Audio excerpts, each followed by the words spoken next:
My name's Helen Gerard. I'm Mirrong Corporation Board Director, and I've been with the corporation since we first started MG Corporation on the board, which was management committee back in the early days, to evolving into the board 6 years now. From those early days, how did you start making decisions then, and where have you got to now in terms of your governance and your decision making? When we first started MG Corporation and we had the negotiations with the government before the final agreement was signed off, there was a what were we then? There were 32 members, 2 representatives from our 16 Dawang groups who made up the governing body that has sat through the negotiations with the government. Explain to us what the Dawang is.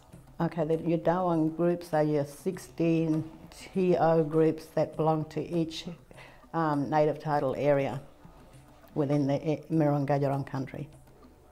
So they're your community-based leaders and communities, and they come together to make decisions? That's where we get our representative body from. Yeah. In those days it was the governing body. Today it's called the Dawang Council, and we've reduced it from 32 to 16 now. So there's only one representative from each of the Dawang groups now that make up the Dawang Council. And do you find that that's more efficient in terms of making your decisions and getting things done? In terms of getting the quorum, yes. And decision making, it's, yeah. Within our Mirrong Corporation structure, we've got the Garal, who sit on top, who's overseeing the whole corporation and responsible for land, law and culture, language, maintenance of all those areas. Then we've got the Dawang Council, who meet quarterly, and they oversee the corporation, and that we're working towards our strategic plan and making sure that we're delivering on that.